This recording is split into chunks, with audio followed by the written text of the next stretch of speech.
नन्हा बादशाह और उसकी सुंदरता। एक समय की बात है, एक छोटे से गांव में एक नन्हा बादशाह रहता था जिसका नाम राजू था। राजू अपनी सुंदरता पर बहुत गर्व करता था। उसकी चमकती हुई आंखें, सुनहरे बाल और खूबसूरत चेहरे को देखकर हर कोई उसकी तारीफ करता था। राजू को लगता था कि उसकी सुंदरता ही उसकी सबसे बड़ी ताकत है। हर सुबह राजू अपने महल के बगीचे में जाता और अपनी सुंदरता को निहारता। वह सोचता, मेरी सुंदरता ही मेरी पहचान है। गांव के लोग भी उसकी तारीफ करते नहीं थकते थे। लेकिन एक दिन गांव में एक बड़ी विपत्ति आ गई। गांव में सूखा पड़ गया और लोग खाने के लिए तरसने लगे।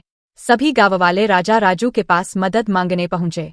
लेकिन राजू अपनी सुंदरता में इतना खोया हुआ था कि उसने उनकी मदद करने से मना कर दिया। उसने कहा, मेरी सुंदरता ही मेरी सबसे बड़ी संपत्ति है, मुझे किसी और चीज की जरूरत नहीं। गांव के एक बुजुर्ग ने राजू से कहा, राजू, सुंदरता तो क्षणिक होती है, असली ताकत हमारे अच्छे गुण और हमारी अच्छाई में होती है। लेकिन राजू ने उसकी बात पर ध्यान नहीं दिया। कुछ दिनों बाद राजू को एक जादुई आईना मिला। जब उसने उसमें देखा तो उसकी सुंदरता धीरे धीरे फीकी पड़ने लगी। राजू घबरा गया और समझ नहीं पाया कि क्या हो रहा है। वह गांव के उसी बुजुर्ग के पास गया और मदद मांगी। बुजुर्ग ने उसे बताया, राजू, यह जादुई आईना तुम्हारी असली पहचान दिखा रहा है। असली सुंदरता हमारे दिल में होती है, हमारे अच्छे कामों में होती है।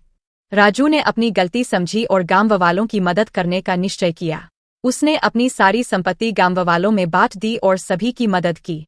धीरे धीरे उसकी सुंदरता वापस आने लगी, लेकिन अब वह अपनी बाहरी सुंदरता से ज्यादा अपने दिल की सुंदरता पर गर्व करता था। नैतिक शिक्षा। बाहरी सुंदरता से ज्यादा महत्वपूर्ण हमारी अच्छाई और गुण होते हैं।